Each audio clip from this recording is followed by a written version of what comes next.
Hablemos. Voces especializadas en ciencias sociales y humanidades. Historia, antropología, literatura, estudios políticos e internacionales, agua y sociedad. Divulguemos la ciencia. Hablemos.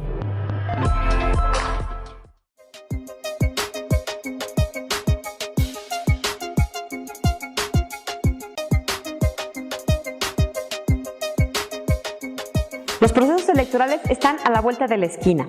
Por todos lados estamos invadidos de campañas o precampañas, candidatos, discursos, propuestas, pleitos, disputas, en fin. Para entender un poco más sobre lo que ya se avecina, los procesos electorales, la democracia, el papel de los partidos, el papel de los ciudadanos, hemos invitado a el doctor Hugo Borjas, un politólogo de aquí, del Colegio de San Luis, quien estará con nosotros durante el programa de hoy. Los invitamos para conocer un poco más sobre su trayectoria profesional, su perfil de investigador en esta cápsula. Bienvenidos, buenas noches. ¿De quién hablaremos hoy? Hugo Borjas es doctor en Ciencias Políticas y Sociología por el Instituto Universitario Ortega y Gasset de Madrid, España.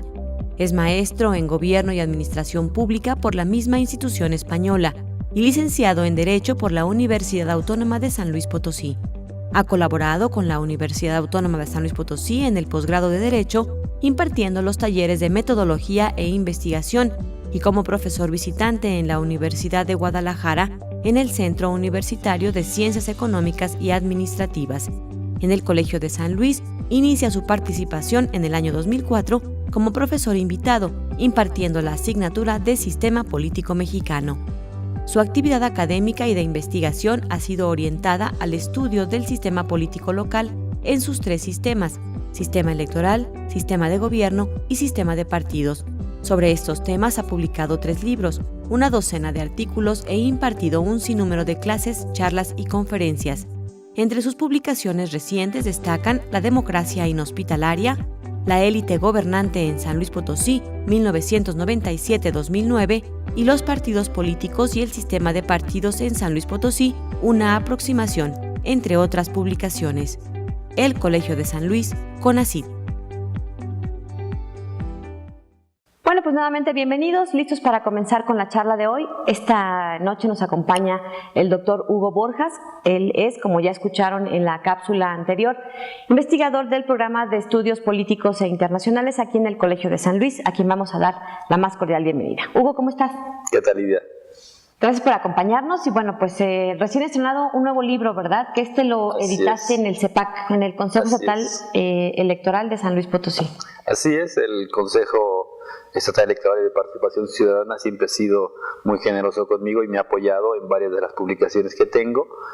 Muchas, 2 de ellas encaminadas, una a partidos y ahora a elecciones, procesos electorales. Me apoyó al inicio en un trabajo que es quizá el iniciar un trabajo más grueso, que fue la clase política en San Luis Potosí, pero siempre el CEPAC ha estado apoyándome, han ido y venido consejeros y siempre todos han sido muy generosos.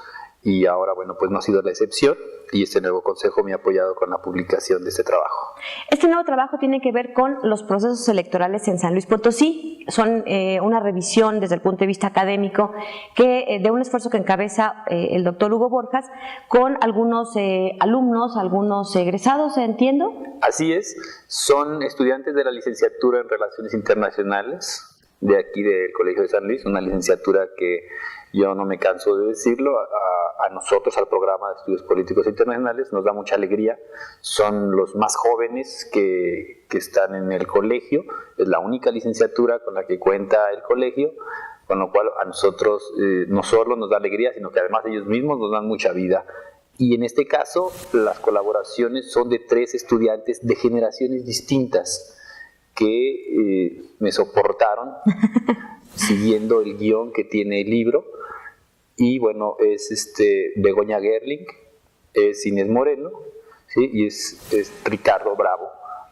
Hay otra colaboración que es Sola, bien la hago, es la inicial, y la otra, bueno, trabajando con ellos, algo que resulta muy gratificante porque además son estudiantes Y cuando digo ya salieron los tres, ya hoy en día los tres son licenciados en Relaciones Internacionales y, bueno, siguen su camino dentro de la academia, con lo cual para nosotros, para el colegio, pues es muy satisfactorio. Y además yo me siento muy, muy agradecido por ellos, porque me soportan mis berrinches de que las cosas tienen que ser así, el diseño y después ese párrafo así, de tal manera, los datos. Y yo creo que, bueno, es también un agradecimiento, por supuesto, al CEPAC inicial por todo el apoyo que me ha dado en estos años, pero también es un agradecimiento a ellos por estar ahí en este proyecto que inicié. Este libro está al alcance de todos ustedes a través del Consejo Estatal Electoral y de Participación Ciudadana de aquí de San Luis Potosí, y es una revisión de los procesos electorales de 2006 a 2015, pasando por los de 2009 y 2012.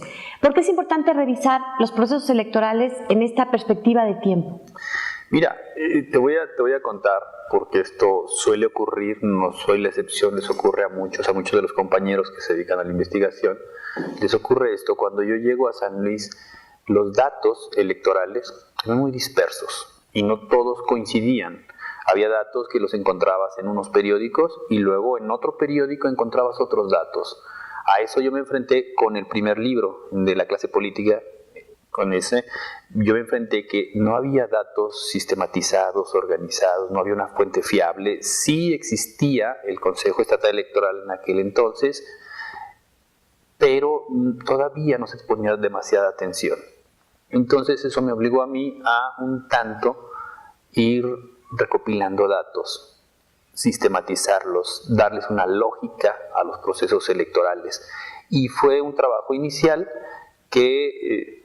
bueno, los trabajos sueltos son válidos, pero si ya tienes un conjunto de trabajos con más o menos el mismo diseño, hace posible el rastreo de datos, las comparaciones, muchas cuestiones metodológicas que a veces un solo trabajo no posibilita. Entonces, el que yo haya pensado en estos 4 procesos en este caso, bueno, no solo era dejar evidencia, no solo que alguien que en el futuro desee retomar estos datos o este trabajo, bueno, tenga algo en mano y no tenga que construirlo. Y entonces es un poco ir avanzando en la construcción de información y dejar que durante muchos años, y bueno, es una lógica de las sociedades en evolución, que, bueno, lo que se transmitía era por charlas de café. Entonces, vamos dejando la charla de café y vamos a los datos reales, a lo que ha ocurrido, a lo que pasó, y es más o menos en este sentido, y fundamentalmente en procesos electorales, es que se hace este trabajo, ¿sí? En una de las primeras páginas del libro se menciona escenario electoral. Vas desde finales de 2005 para platicar o plantear un poco el escenario electoral de 2006. ¿Cómo variaron? ¿Qué factores influyeron en los escenarios precisamente de 2006, 2009, 2012, 2015? ¿Y qué variantes encontraste que eran comunes? ¿En qué se parecían y en qué se diferenciaban? A ver, vamos a ver. Yo lo he dicho, lo hice el día de la presentación que la tuve en el Consejo Estatal Electoral y Participación Ciudadana. Tiene una falta el trabajo, una falta que no la consideré en su momento, y ahora que lo preguntas, que es una pregunta interesante, es si algo marca los procesos electorales en México, es la legislación electoral. Normalmente nuestro sistema electoral no ha sido reactivo, ha sido reactivo, no ha sido proactivo. Es decir, todas las reformas electorales vienen después de los procesos electorales. Cuando se presentó alguna crisis, alguna situación problemática, y entonces al siguiente proceso se cambia la ley. Exactamente, esa ha sido nuestra construcción. Parece ser que no hemos sido capaces de leer lo que se viene para poder atajar el problema desde antes. No, siempre lo hacemos a posteriori. Bueno, pues yo creo que los procesos están marcados por todas estas reformas electorales que se les van construyendo durante el trienio posterior a cada elección, se construye la nueva legislación y para el siguiente ya hay modificaciones. Y yo creo que en los últimos años ha habido bastante, están las candidaturas independientes, ahora tenemos la reelección, es decir, hay figuras interesantes, el financiamiento bueno, sí hay más persecución, digamos. Todas estas reformas electorales han modificado el comportamiento de los participantes en las elecciones para cada proceso. Y yo creo que eso es, lo digo, este libro en particular no toca en sentido estricto todas las reformas electorales.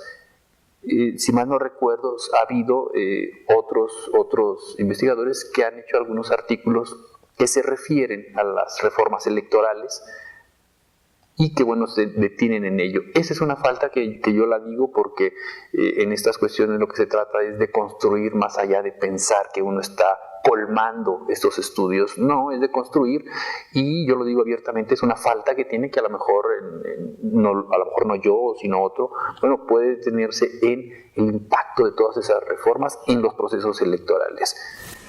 Yo creo que eso ha sido algo un poco retomando para dar respuesta a lo que decías, que modifica cada proceso electoral. Yo creo que son las reformas electorales, el asunto legal en que se ven los participantes. En este proceso que estamos a unas semanas, digamos, de retomar, el 29 de marzo próximo se hace oficial el registro de los candidatos, al menos a la presidencia de la República y a otros cargos. ¿Cómo ves tú el escenario con todas estas últimas reformas? Ahora hay independientes, ahora está este asunto de las intercampañas, hay más reglas, digamos, ¿no?, que son distintas a lo que se vivió en el proceso anterior, en el proceso presidencial. Mira, yo creo que pasa algo que estamos viendo, esto de las intercampañas, de la precampaña, de la campaña. Yo creo que eso es algo en donde nosotros mismos, y digo, bueno, como sociedad, porque también tenemos cierta, luego, desconfianza en los procesos y los otros intentan reaccionar de alguna manera, y cuando digo los otros es en la regulación que se hace en la Cámara de Diputados, y luego los del INE proponen una serie de cosas. Creo que estamos metidos en un asunto en el cual todo lo queremos regular, y estamos metiendo muchos corsetes y nos estamos dejando una participación más fácil. Yo creo que este proceso de las intercampañas, ¿qué puedo hacer? ¿Qué no hacer? Confunde más a la gente. Incluso muchos de los candidatos no saben exactamente cómo tenían que actuar. Y no me refiero a candidatos de un pueblo o de otro, me refiero a los candidatos presidenciales. No sabían cómo tenían que actuar en esos días. Es decir, creo que estamos complejizando todo. Tenemos que empezarle a quitar complejidad a los procesos electorales y ser más fáciles. Y yo creo que en las sanciones tenemos que ser más claros y más duros. No dejar las sanciones a cierta negociación a fin de que los participantes aprendan a comportarse. Entonces yo creo que estamos viendo un proceso electoral. Me estoy refiriendo exclusivamente a las cuestiones legales, no me meto a los candidatos, que ese es otro tema, si quieres lo tocamos, que luego le gusta a la gente tocarlo, pero ese es otro tema. Me estoy refiriendo exclusivamente a la regla, la normativa, el cómo se está dando el proceso electoral en estos momentos. Y yo creo que estamos complejizando todos estos frentes, todas estas coaliciones, en donde hoy estamos viendo unos candidatos, y me refiero a los de la presidencia, que son los que más atraen la visión del ciudadano. Estamos viendo una contienda sin ideología. Completamente las ideologías están ausentes de todo esto. Es decir, el ver que la Acción Nacional, el PRD, de pronto presentan a un candidato, pues ya nos está diciendo que no importan las ideologías, que lo que importa es ganar. Entonces eso se pierde mucho. Me pregunto cómo responderían ellos a ciertas políticas de corte social frente a otras un poco más de derecha, como se asumen algunas. ¿Cómo responden ellos? Pero ni siquiera estamos poniendo eso sobre la mesa. Es decir, completamente las ideologías están ausentes. Vamos a platicar de esto y más, particularmente del asunto de los candidatos, los discursos, las campañas, las guerras sucias, ¿no? Porque bueno, también es parte de, escuchaba hace algunos días a un analista de marketing político que decía, pues es que no hay campañas sin campañas negras, entonces bueno, yo no sé qué tan acostumbrados estamos ya como ciudadanos a este tipo de actitudes durante las campañas o de marketing político. Vamos a hacer una pausa y regresamos para seguir platicando con nuestro invitado de hoy, el doctor Hugo Borjas, aquí desde el Colegio de San Luis.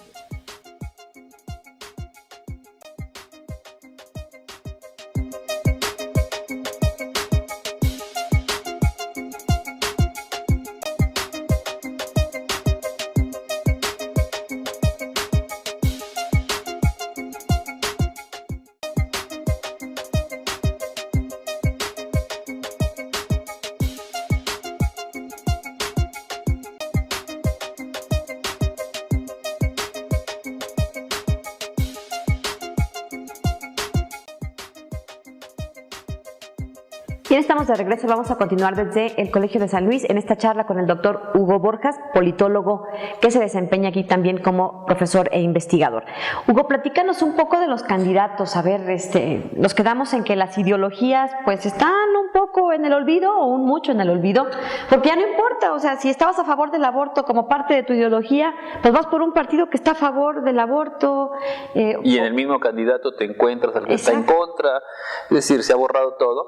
Yo me pregunto, por ejemplo, dónde se ubica el candidato del Revolucionario Institucional frente al candidato de la Acción Nacional, digamos, por sus orígenes. Hasta esto es más complicado todavía hoy. Sí, el del Revolucionario Institucional no tiene orígenes tan profundos en el partido. Se dice Ciudadano y sin embargo representa a uno de los partidos fundadores del sistema de partidos en México, ¿no? O sea, es el partido más viejo. ¿Sí? Frente a de Acción Nacional, que bueno, tiene al PRD, es decir, hay una confusión, y luego todavía salen los independientes. ¿Qué ideología tienen los independientes? Los independientes se pueden llamar independientes si hace algunos meses todavía militaban todos en un partido político. Bueno, ese es otro asunto, que sí son independientes en sentido estricto, bueno, sí, porque ya, legalmente, digamos. Sí, pero bueno, también, ¿qué ideología? Tienen la ideología de ese partido, se salieron porque no estaban de acuerdo en qué de su partido, y curiosamente tenemos, bueno, los que más mantienen ahí su posibilidad de estar dentro de las candidaturas independientes. Bueno, es uno de Acción Nacional, que tenía relaciones con Acción Nacional, o una de Acción Nacional, uno que tenía relación con el PRD y otro que tenía cierta relación con el PRI. Entonces, bueno, también creo que ahí tenemos una diversidad de candidatos que en principio, que me disculpen, pero no tienen ninguna posibilidad de ganar. Digo, si está complicado para aquellos está complicado para los otros candidatos que tienen el respaldo de partidos, una tradición, todo un equipo, toda una estructura, tienen dificultad.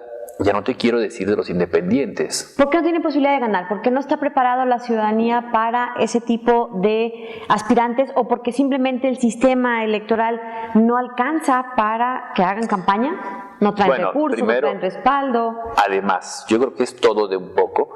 Además, no existe la tradición de que un candidato, todavía no se ve en México un candidato independiente con una fuerza como para construir un ejército, y que se me perdone el nombre, pero un ejército de simpatizantes que defiendan a su candidato en cada casilla, que lo promuevan. Si les costó trabajo reunir las firmas y en todos esos sitios, la diversidad de firmas, les costó trabajo, ya no te quiero decir de votos, que se incrementa, por supuesto, el número de votos que han de tener para salir victoriosos, y es muy, muy complicado.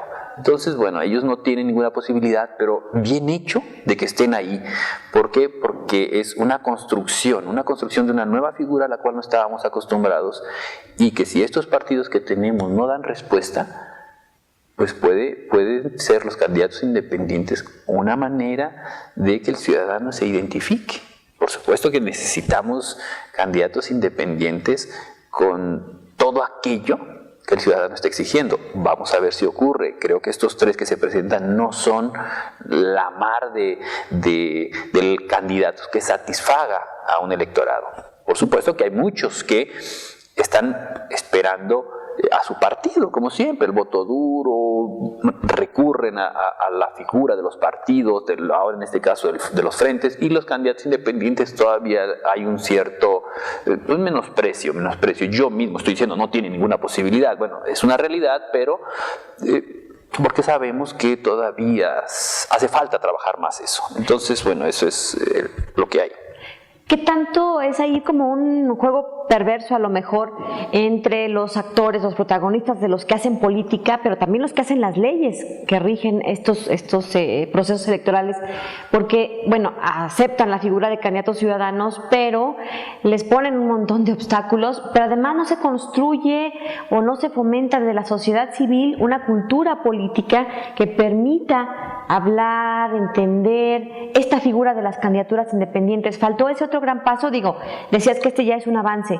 En los próximos procesos electorales tendríamos que esperar que todos los protagonistas hagan algo más para que la ciudadanía en general haga prosperar a las candidaturas independientes. Sí, me gustaría pensar eso que estás diciendo. De verdad, me gustaría creer en ello.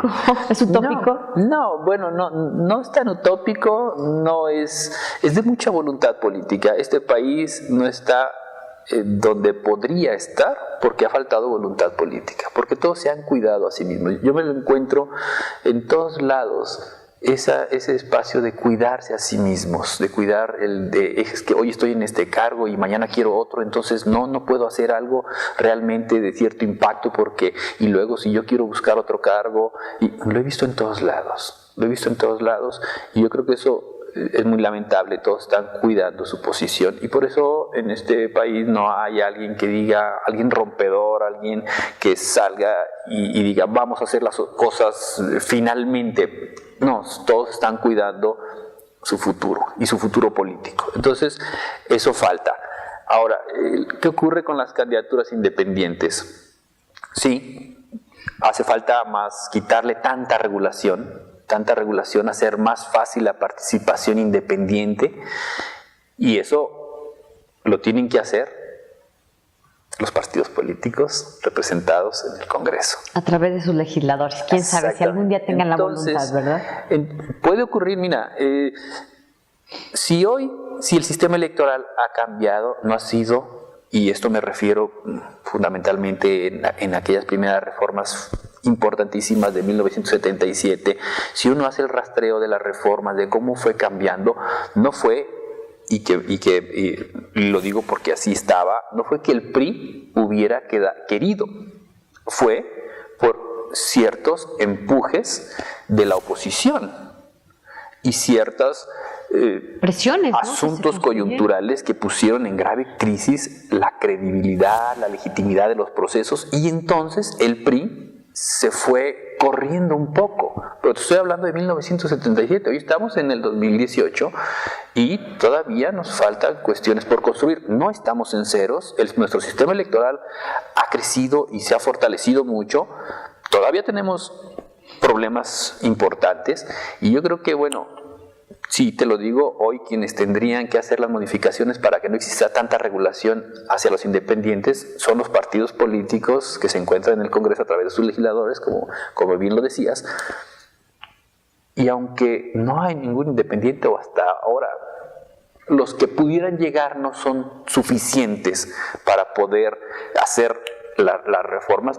En algún momento yo creo que esos mismos legisladores, miembros del partido, tienen que reaccionar, o por presión social o por presión de las circunstancias, tendrán que reaccionar y hacer lo que corresponde frente a estas candidaturas que está más que dicho que están sobrereguladas.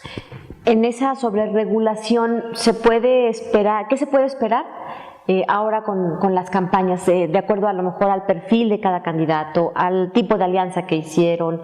¿Qué esperar de esos candidatos? ¿A qué te quieres referir? Por ejemplo, en propuesta, en tipo de campaña, en discurso, veremos algo nuevo, veremos más de lo mismo, toda esta regulación que ha venido acumulándose, sí con muchas restricciones, pero me parece que al final, en este 2018, no sé qué tanto puede variar el tipo de campañas que veamos a partir del 29 de marzo. Yo lo que estoy viendo es que van a ser campañas muy dirigidas y reactivas dependiendo de cómo se mueva cada uno. Y yo creo que va a haber pocas propuestas, va a haber poco elemento importante de construcción para el país, sino que van a ser más reactivas sobre lo que han hecho, sobre lo que han dejado de hacer, sobre lo que son. Uno podrá lanzar algo y le van a ir a criticar eso, es decir, yo ¿como creo críticas a sus trayectorias o sus propuestas como coyunturales? Sí, yo creo que nos vamos a ir mucho en esa persecución que andan unos con otros, son como las peleas de perros y gatos, ¿no? En donde todos andan tras la cola del otro, ¿sí? Y intentando morderle, y yo creo que eso es lo que va a ocurrir. Hasta ahora se han escuchado 2 o 3 propuestas que inmediatamente los otros candidatos se han ido encima de esas propuestas a criticarlas y no han dicho nada sustancial, nada sustancial. Tenemos 2 graves problemas en México y que no saben siquiera los candidatos qué decir al respecto, que es la inseguridad y la corrupción. Creo que si por ellos fuera, ni lo tocaban. Son 2 graves problemas que no se saben. A lo sumo, lo que alcanzan a decir es: afrontaré con todas mis fuerzas y vaya, sí, qué bien, hombre, pero no dicen ningún proyecto, no presentan nada, no dan algo más, ¿sí? Y no creo que cambie esto, no creo. Bueno, vamos a ir a hacer una pausa. Antes los invitamos para que se queden con nuestra cápsula. No te quedes fuera. Aún te quedan algunas semanas para postular a uno de los posgrados que el Colegio de San Luis tiene abiertos para ti en este 2018. Doctorado en Estudios Antropológicos, Maestría en Historia, Doctorado en Literatura Hispánica, Maestría en Asuntos Políticos y Políticas Públicas, Maestría en Antropología Social y Maestría en Literatura Hispanoamericana. Consulta las bases en nuestra página web www.colsan.edu.mx. No lo dejes pasar y forma parte de la comunidad de uno de los centros de investigación en ciencias sociales y humanidades más importantes del país, el Colegio de San Luis.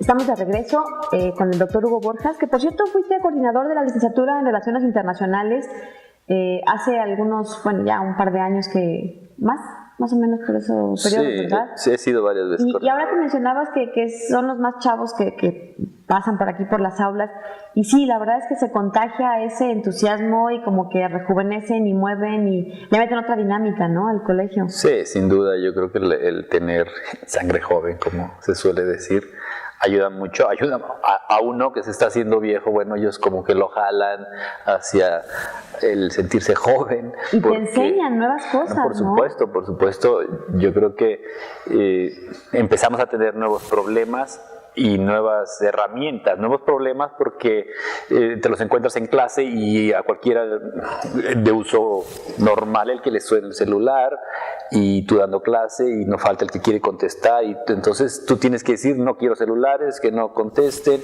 y luego tú preguntas algo y no se lo sabe nadie, pero a los 10 segundos ya lo tiene en el Google. Exactamente, entonces yo creo que es una dinámica distinta en la que se entra con todos estos nuevos. Precisamente los jóvenes, el papel de los jóvenes, de las redes sociales, ¿qué se espera para este proceso electoral? Mira, yo creo que las redes sociales están ocupando un sitio importante, tanto que no están reguladas, no saben cómo regularlas. Ahí es donde se dan las campañas negras. Lo demás, más o menos hemos podido, con todo esto, se ha podido regular, se ha podido contener las campañas negras en los procesos electorales, en radio, en televisión, pero las campañas negras siguen, sin duda alguna, en todas estas nuevas tecnologías, en WhatsApp, en Facebook, en todos estos es donde ocurren las campañas negras, y yo creo que se seguirá presentando. ¿Cuáles son las ventajas y desventajas precisamente del uso de las redes sociales? Bueno, las ventajas es que tiene mayor alcance.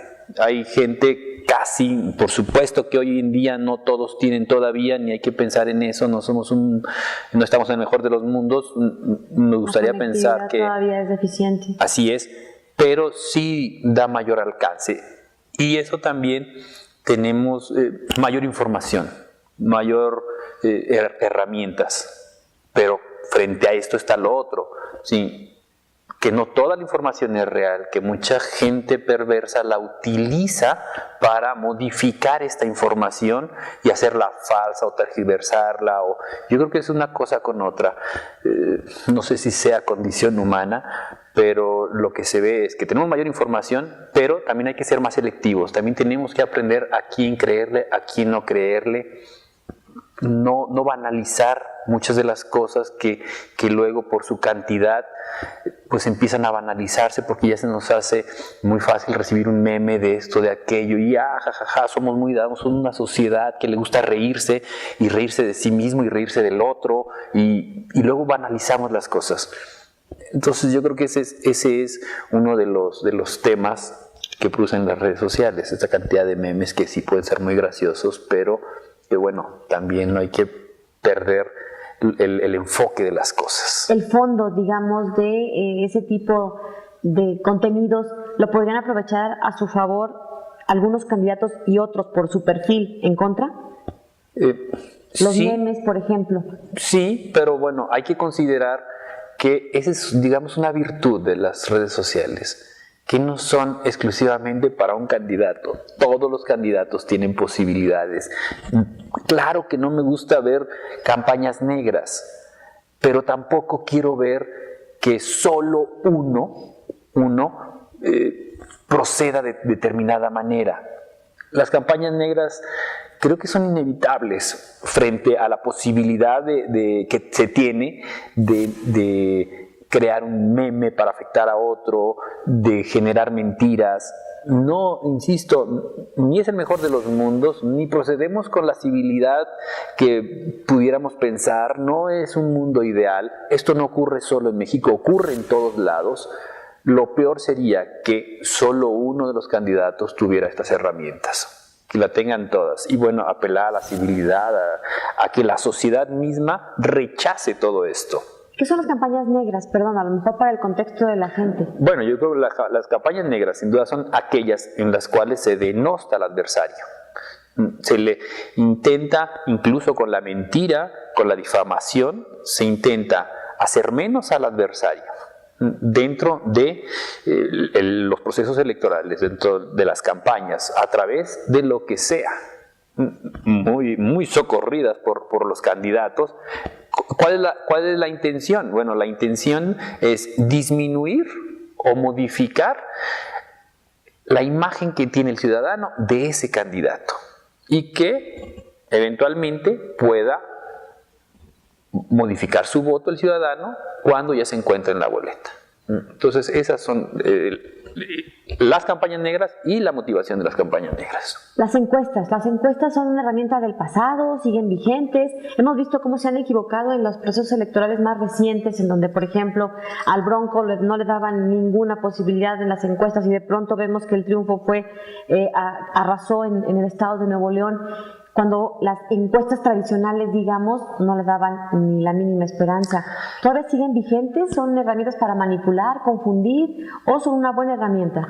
A ver, las encuestas son una herramienta, sin duda alguna. Y esto me hace pensar en algunas cuestiones en las que nos enfrentamos nosotros y que tiene que ver con las ciencias sociales. Durante una década o poco más, poco más o más, se le empezó a dar mucho peso a los estudios cuantitativos. Y entonces hay una corriente enorme, grande, fuerte, robusta, que apuesta por la construcción de datos, por la construcción de encuestas, por la utilización de la matematización en las ciencias sociales. Y esto ha traído como consecuencia que el dato importe mucho y casi sea una verdad. Bueno, a lo que hemos llegado es que hemos sobrevalorado el dato, la información, no menosprecio, solo digo que hemos sobrevalorado. Lo hemos visto con Trump, lo vimos en el Brexit, lo vimos en Colombia. Es decir, se han equivocado. A mí me daba una risa terrible cuando estaban los de la televisión americana, estaba ganando Trump y decían, no puede ser, es que eso no dicen las encuestas. Y luego Michael Moore, semanas antes, decía, es Trump el que va a ganar. Y parecía una tontería, porque ellos tenían todos los datos, la información, y Michael Moore había ido de bar en restaurante, preguntándole a la gente, yendo a ciertas poblaciones, con una metodología distinta y a lo mejor incluso no tan sistematizada. A lo mejor ni mismo, no lo sé, pero ni mismo Michael Moore sabía lo que estaba haciendo, que los antropólogos lo tienen claro en todo esto, de ir a palpar qué es lo que está sintiendo. Bueno, pues resulta que ahora eso fue lo que dio más resultado. Entonces, hoy lo que tenemos en México es que le tenemos que quitar tanto valor y tanta credibilidad a las encuestas. Son una herramienta, sin duda alguna, es una herramienta muy buena, han evolucionado, toda la matematización en las ciencias sociales ha evolucionado muchísimo, pero tampoco es la panacea, tampoco es el grial de las ciencias sociales. No, yo creo que las ciencias sociales tienen que retomar esas metodologías cualitativas con peso, con fundamento, con experiencia, para que nos digan esas cosas que el otro no nos dice, por más que queramos. Y yo creo que, bueno, en los procesos electorales las encuestas sí sirven, pero hay que tenerlas con mucho cuidado. Hay que entender que también la gente miente. ¿Y la participación ciudadana, qué se espera? Mira, la participación ciudadana, es importante que menciones esto de la participación, porque justo hablaba ayer con un estudiante en donde normalmente cuando hablamos de participación ciudadana, solo nos enfocamos al día de la elección, pero también hay participación ciudadana para formar las mesas de casilla, en donde tanto el INE como el CEPAC hacen una convocatoria, invitan a la ciudadanía, insaculan, hay toda una metodología para invitar al ciudadano a que participe. Y están rechazando muchos ciudadanos participar. Eso también es participación ciudadana. Es una manifestación, están comunicando algo. Exactamente. Y esto lo ligo con otra situación. Y no me meto todavía en observadores, que también es participación ciudadana y también pueden ir a inscribirse como observadores, que los necesitamos hoy más que nunca. Y también no está habiendo la cantidad que nos gustaría ver. Bueno, esto se liga con lo otro. Si nosotros los procesos electorales los hacemos nuestros, el ciudadano, entonces van a ganar credibilidad. Y nosotros vamos a creer en los procesos electorales porque participamos en ellos, porque nosotros nos damos cuenta de cómo ocurren las cosas. Si nos quedamos de este lado solo a ver qué es lo que pasa, esa idea de que procesos fraudulentos va a seguir anidada en nosotros. Si queremos borrar eso, tenemos que hacer los procesos electorales, los tenemos que hacer nuestros, el ciudadano, tenemos que acercarnos. Yo quiero ser observador, yo quiero participar en una mesa de casilla, además de ir a votar. Es decir, todo esto es lo que hace que los procesos electorales sean del ciudadano. No podemos dejárselos a nadie más. Nosotros tenemos que adueñarnos de estos procesos a fin de que esos procesos que son nuestros crezca la credibilidad que tanto nos ha costado durante tantos años. Entonces tenemos que acercarnos a ello. Y yo creo que esta es la otra participación de la que no se habla. Vamos a hacer una pausa y regresamos para platicar de algunas de las publicaciones que tiene el doctor Hugo Borjas, tanto aquí en el Colegio de San Luis como auspiciado también por los organismos electorales estatales. Hacemos una pausa y regresamos. Los invitamos antes de ello a que conozcan nuestra novedad editorial, como siempre, aquí en el Colegio de San Luis.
Estamos de regreso, vamos a continuar nuestra charla ya en este último bloque con el politólogo Hugo Borjas.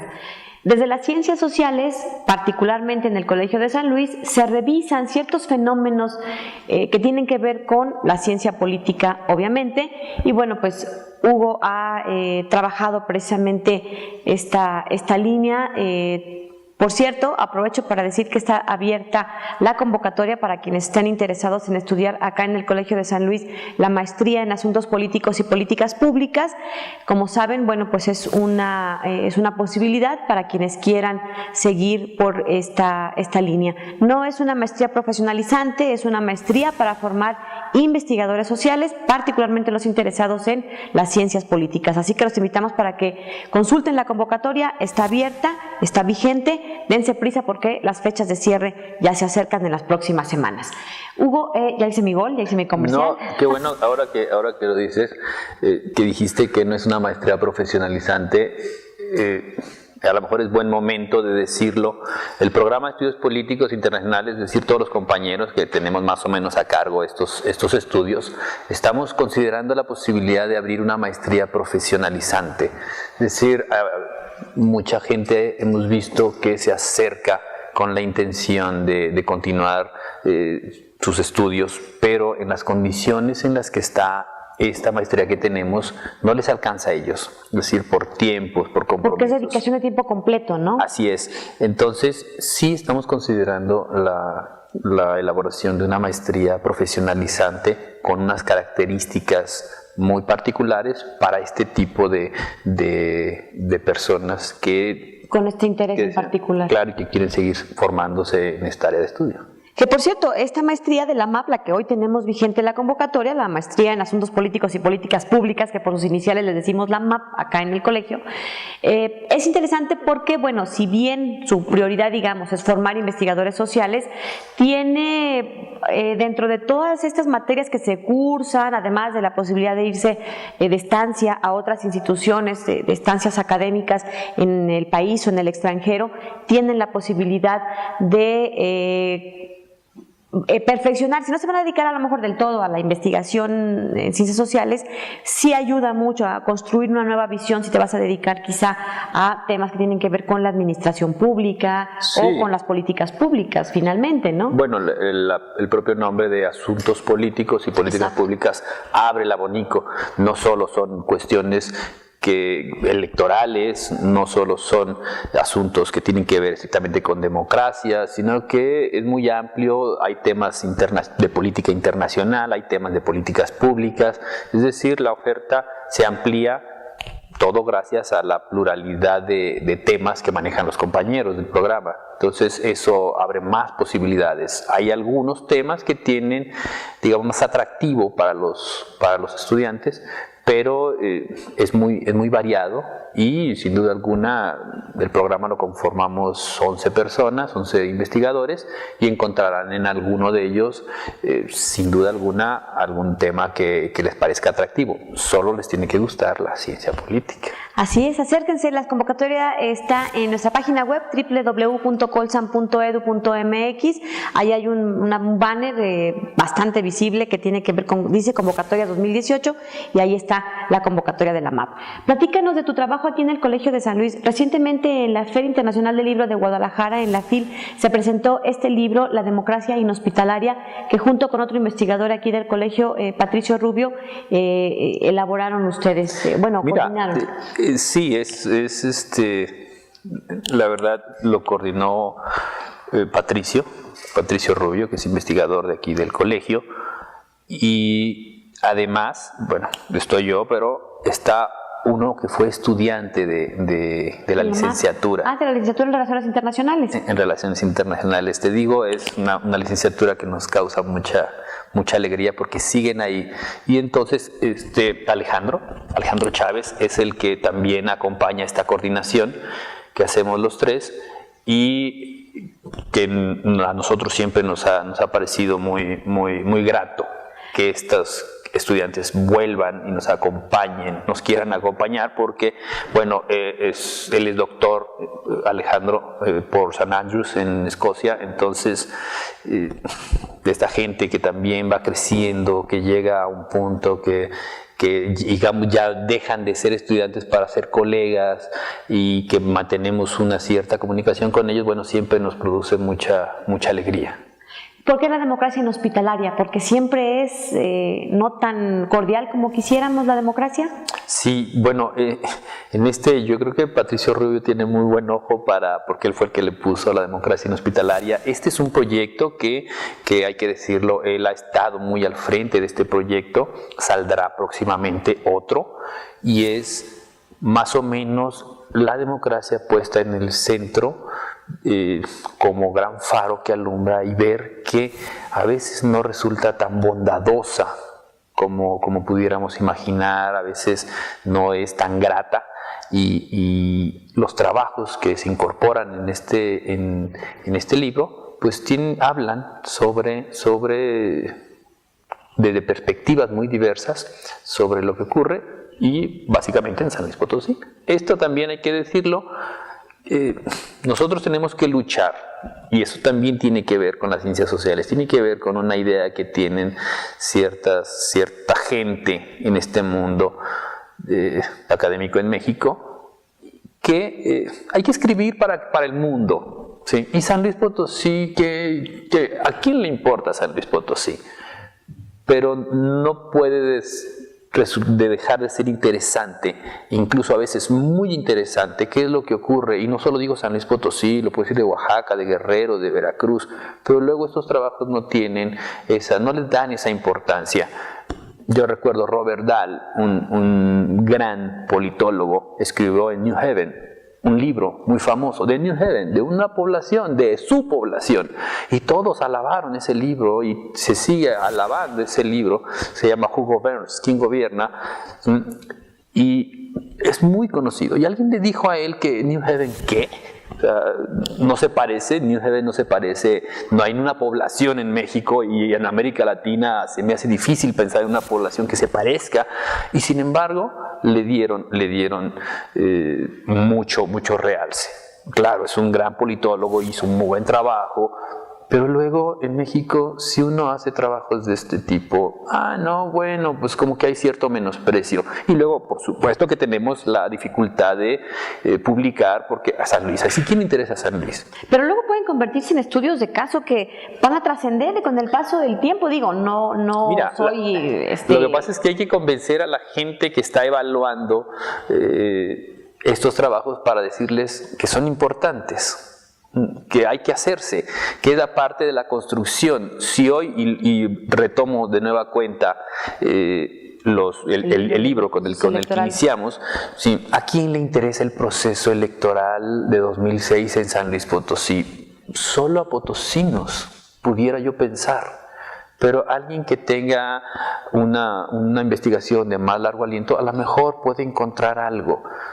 Bueno, y hay que pensarlo, a lo mejor en Coahuila, en Nuevo León, también hay un trabajo, en la UNAM hay investigadores que se dedican a hacer en cada estado, cuando hay procesos electorales, periódicamente, y está muy bien, es un registro, claro, un registro que se hace de lo que ocurre en México, pero no, hay muchos otros que dicen, ¿para qué hacer eso? Mejor vamos a estudiar los partidos en Europa, o vamos a estudiar cómo son las campañas en América, pero vamos a agarrar grandes conglomerados, grandes países, vamos a irnos por los grandes hallazgos, y yo creo que estamos en un momento en que necesitamos recuperar ciertos datos, ir yéndonos más despacio, construyendo, formando, a fin de que no se menosprecien estos trabajos. Yo creo que es muy valioso el trabajo que se hace de análisis de cualquier comunidad, de cualquier asentamiento, grupo social, por ejemplo en este caso particular de San Luis Potosí, ¿no? Los análisis de los escenarios políticos, democráticos, en fin, porque hay un principio que aplica en el periodismo y yo creo que podría aplicar para las ciencias sociales, y es que el periodismo, por ejemplo, se dice que es la historia de lo inmediato, y en las ciencias sociales yo me imagino que también tiene que ver con investigar tu inmediatez, tu entorno, porque son registros que luego van sumando a lo mejor a un análisis más amplio o más global. Hugo, muchas gracias por habernos acompañado. Los libros están de venta aquí en el Colegio de San Luis, en la librería, nuestro fondo editorial, el de La democracia inhospitalaria y La élite gobernante en San Luis Potosí, y los otros dos que ahorita los veremos un poquito en video, o si no es que ya los estuvimos viendo en el Consejo Estatal Electoral y de Participación Ciudadana. Así que bueno, pues muchas gracias por habernos acompañado. Gracias por la invitación. ¿Esperas que se complican en los procesos electorales o los ves tranquilos? Yo espero que no se compliquen. Estamos en un tiempo de gran incertidumbre, la inseguridad nos tiene en la lona, entonces espero que no se compliquen, que seamos civilizados y que la sociedad responda. Muy bien, ya nos vamos, los invitamos para que se queden con nosotros aquí a revisar la agenda de eventos que tenemos en el Colegio de San Luis de los próximos días, de estos próximos 7 días, digamos, hay eventos interesantes, así que acompáñenos a ver esta agenda y con esto nos despedimos. Hasta la próxima. Te invitamos a participar en los eventos Colsan del 6 al 12 de marzo. Seminario permanente Repensar la acción exterior de la Unión Europea, de febrero a diciembre, miércoles 7 de marzo, 11 de la mañana, Sala de Seminarios 3 Colsan. Seminario Problemas Contemporáneos de América Latina, Agendas Posibles, jueves 8 de marzo, 12 del día, Sala de Videoconferencias 1. Novena Jornada Académica y Formativa, Diálogos Necesarios para una Agenda Emergente de los Derechos de las Mujeres, viernes 9 de marzo, 9 de la mañana. Ciclo de conferencias Contribuciones de las Mujeres a las Ciencias en San Luis Potosí presenta Mesa Especial Día Internacional de las Mujeres, viernes 9 de marzo, 6:30 de la tarde, Museo Nacional de la Máscara. Para más información, visita nuestra página www.colsan.edu.mx. El Colegio de San Luis, CONACYT. Hablemos. Voces especializadas en ciencias sociales y humanidades. Historia, antropología, literatura, estudios políticos e internacionales, agua y sociedad. Divulguemos la ciencia. Hablemos.